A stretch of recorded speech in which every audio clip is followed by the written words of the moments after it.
If you want to be a grandfather, you must allow your daughter to be married. Otherwise, you can't be a grandfather. So, if we want to see the transformation that we want, we must allow land in Kayafungo to be made a special economic zone. That is how we are going to create the jobs of the future. That is where we are going to create the economy of the future and the wealth of the future. It is just as simple as that. And it speaks to many of our projects in Kenya. Those who stand in the way of many of these projects, they are delaying our opportunity to be called grandfathers. You know? So I'm really, I'm very happy and I'm very proud of the people of Kilifi. I am very proud of the county government of Kilifi. The MCAs who are here, who are supporting your county government, supporting the initiatives, the investments that are being pushed by your county governments. It is the right thing to do. Many people will tell you, why are you not opposing Mung'aro is doing this? Why don't you oppose this? Why don't you oppose that? Let me ask you to do the right thing. If something is right, say it is right. If something is wrong, let us say it is wrong. But let us not play petty politics on everything. We have a country to look after, and you people have a county to mind and to develop and to grow. So I must commend the leaders in this county. I see the leaders in this county from across the divide, the political divide. They are working together on matters that are important to the people of this county. You must stand together and assist this county. Ndio nasema nimefurahi sana kuona ya kwamba katika kaunti ya Kilifi kuna watu wazalendo wa kaunti hii ambao wanaelewa maana ya waegezaji na miradi na mipango ambayo itasaidia kukuza uchumi wa kaunti hii ya Kilifi. Na mimi nataka niwaeleze serikali ya Kenya itasimama.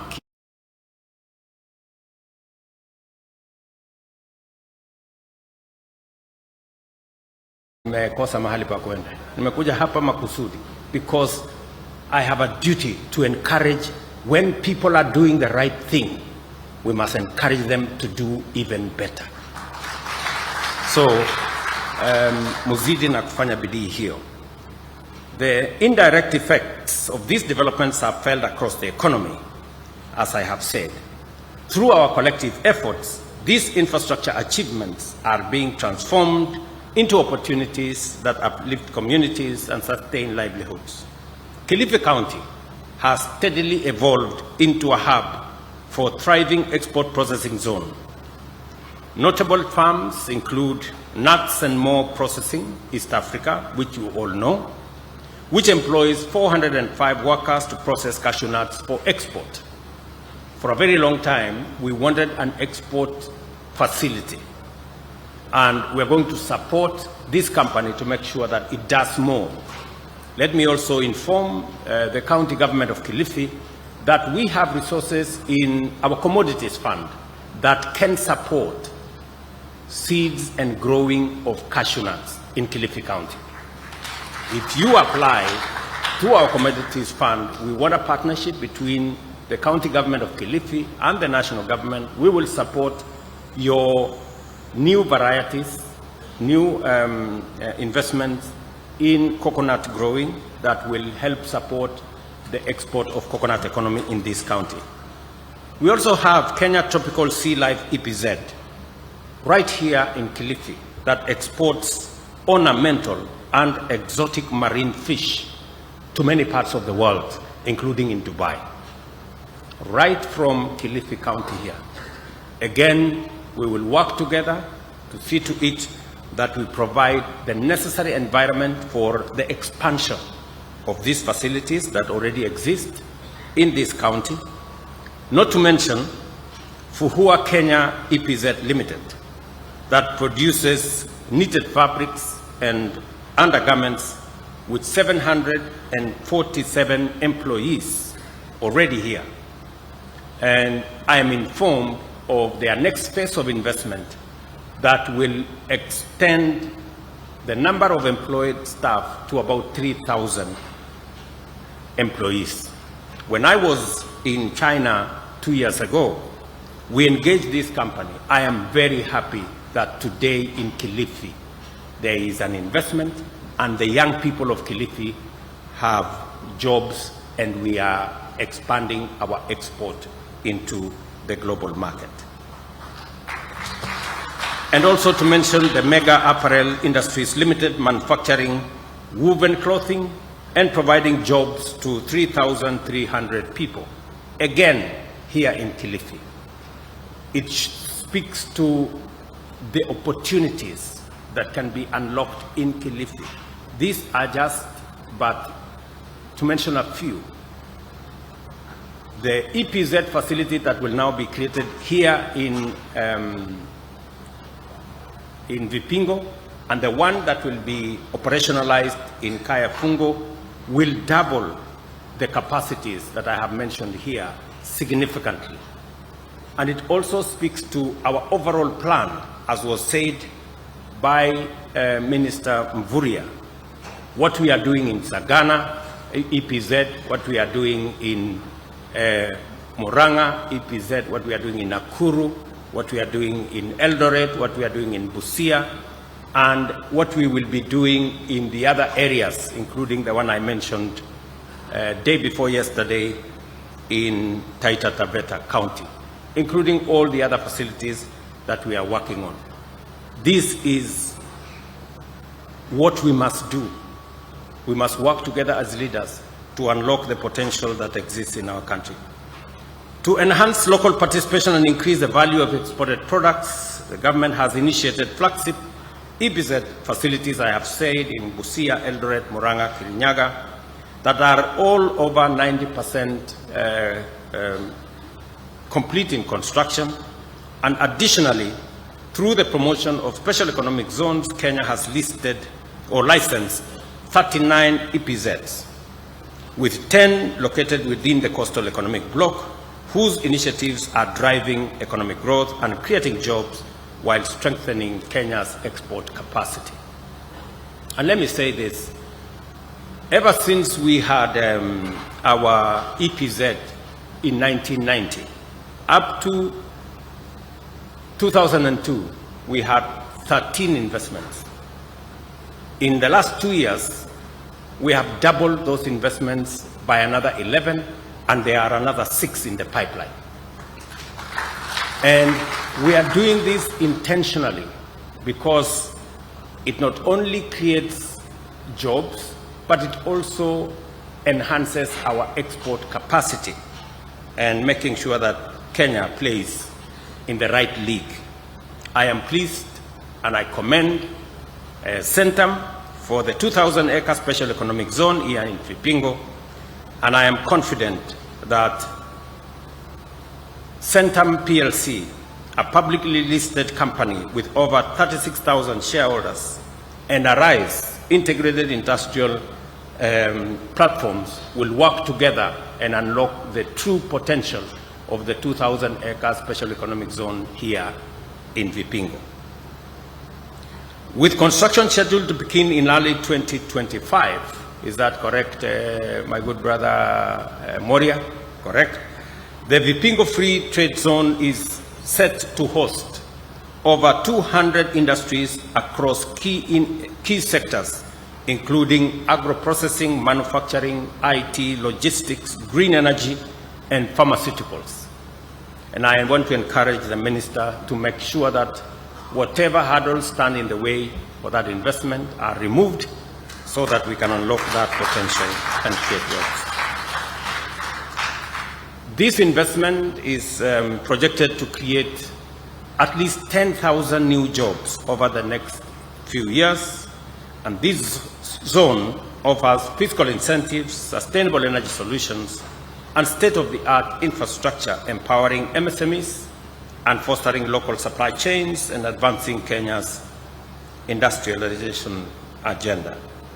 Beyond industrial growth, the national government is committed to revitalizing the tourism sector, both in the coastal region and across the country. Tourist arrivals in 2024 are projected to reach 2.5 million, up from 1.4 in 2022, signaling the dawn of a new era of excellence in Kenya's tourism industry. With an ambitious target of attracting 5 million tourists in the next 5 years, we are implementing innovative policies such as the visa-free entry program, which simplifies access for international visitors and solidifies Kenya's position as a premier global destination. Here in Kilifi, the resurgence of tourism is apparent with the refurbishment of hospitality facilities, ensuring the sector continues to sustain thousands of families while strengthening Kenya's place on the global tourism map. I was very pleased to hear the governor of Kwale tell us that there are no rooms available in the hotels in Kwale. That is the best news that we can get, that our hotel facilities are doing well, and we are looking for additional investors to invest in that space. It speaks volumes of the kind of intervention that we have put in place and the working together between counties and the national government, and also our tourism sector performance and the profiling that we have done for Kenya to make sure that people globally appreciate the position of Kenya as a country that is safe, a destination that has value, and a people that are warm. As Kilifi continues to urbanize, I encourage the county government to collaborate with the private sector to develop incentives that leverage the affordable housing program. I want to tell the people of Kilifi, in our own program, we have 10,000 housing units that are already lined up for Kilifi County under our affordable housing program. And also, you can unlock more working with the private sector. We think also there is great opportunity to safeguard agriculture and food security from adverse effects of uncontrolled land fragmentation, but also establish a framework for integrated land use planning and sustainable development. Affordable housing is more than just brick and mortar. It is a commitment to restore dignity to families by ensuring that every Kenyan has access to safe, decent, and secure shelter. It is also a powerful driver of economic activity, having generated already 164,000 new jobs over the past year. These opportunities span construction, manufacturing, and service industries, empowering local artisans, builders, suppliers, while fostering the growth of small and medium enterprises. In the digital economy, we are expanding last-mile fiber optic connectivity by leveraging Kenya Power's extensive transmission network to reach remote, unserved, or underserved areas. This digital transformation is unlocking opportunities for young IT workers, digital creators, and entrepreneurs, enabling them to thrive locally while connecting to global markets. And I was very happy, Gideon, when I saw you sign an MoU with digital media that will assist more young people get into the creative space. That is a very positive development. We must use the digital space, the digital media space. We must use that to drive our creative economy, to drive our digital job framework. And it is the reason why we are expanding the fiber optic across Kenya. I know many people will want to use that for other purposes, to insult others, to quarrel others. but we can as well use it for positive purposes, making sure that our creatives are doing more, making sure that our young people can access digital jobs. We can expand digital commerce. We can access government facilities, both county and national government services on the same platform. So we will continue to work with you to make sure that that goes to the next level. Ladies and gentlemen, let us collaborate to enhance the business environment, reduce barriers, and position Kilifi as a model county for investment and growth. To our investors, I encourage you to engage with confidence. Behind the statistics are real people with aspirations, ready to partner with you in transforming not just Kilifi, but our entire nation. Let me just say two final things. Number one is to commit. When I had a meeting with the leadership of our counties, I did commit that because as an administration, we believe in the power of devolution. And we believe that devolution can deliver as new centers of growth around Kenya. We did commit that we would find an amicable solution to the standoff that existed between the two houses. I'm very happy that that was sorted out last week, and I have already signed the Division of Revenue bill into law. And now the counties can access 387 billion of the shareable revenue, and also whatever else that comes in by way of grants. I did also commit to the counties that we will also make sure that CARA, that divides the money between counties, will also be expedited. And I am happy to note that yesterday, Senate completed its deliberations, and this afternoon, the National Assembly has given me undertaking that they will complete, so that again, all counties can receive their allocations, provide service, and drive our economies in our counties. I also must commend that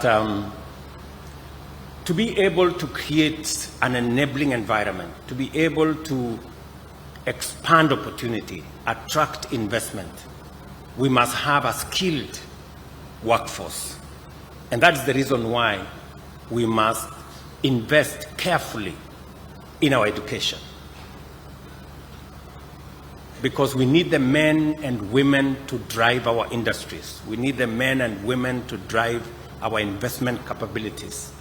And it is the reason why the government of Kenya, we are committed to investing in education. Every member of parliament here knows that we have made a decision that we are going to support all the TVETs and all the universities with accommodation facilities using our housing fund. We have also made a commitment that we are going to make sure that all our schools have adequate teachers. As I talk to you, the recruitment of another 20,000 teachers is going on in the country so that we can better protect our education sector. Let me also commit that as part of this whole journey of creating an enabling environment, Kilifi County, we have allocated 2 billion shillings to expand the last mile connectivity to different parts of this county.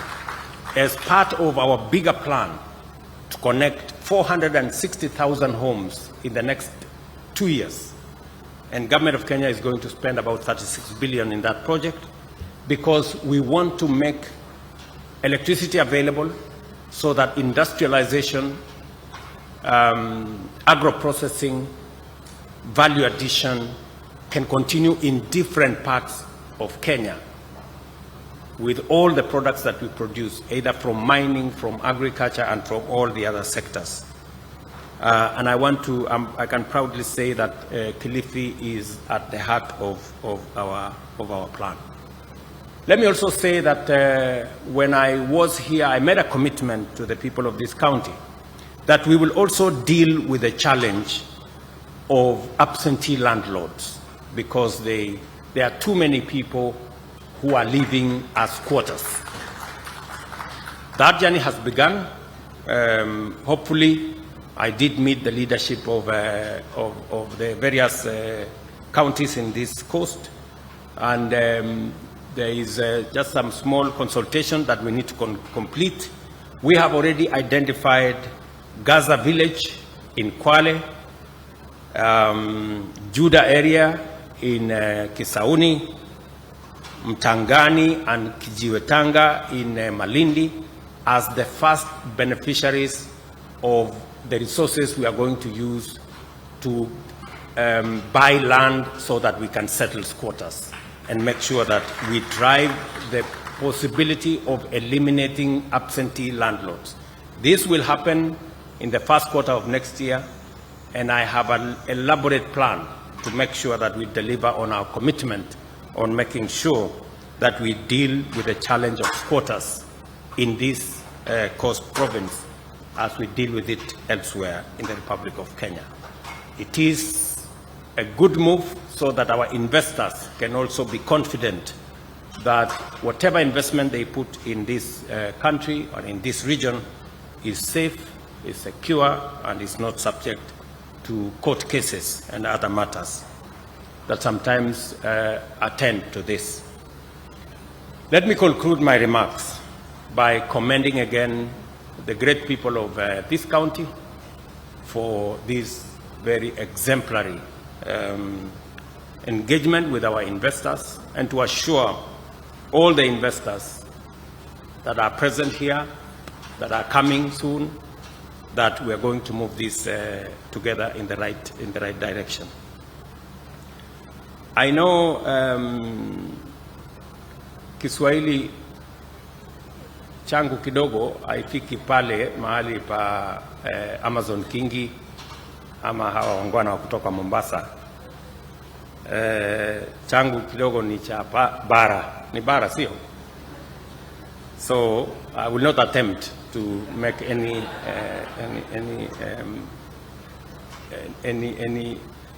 reference to Kiswahili, but next time I promise I will come prepared, because nimeona hapa kuna watu wanataka kutuchanganya na maneno.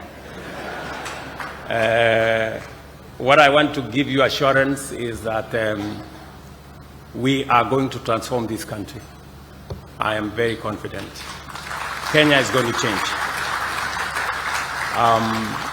Apart from the infrastructure things we are doing, apart from the electrification, also our universal health coverage, we cannot be able to undertake what we are doing if the health of our people is not looked into. I want to give my assurance that we are working with the counties. The counties have done their part of the bargain.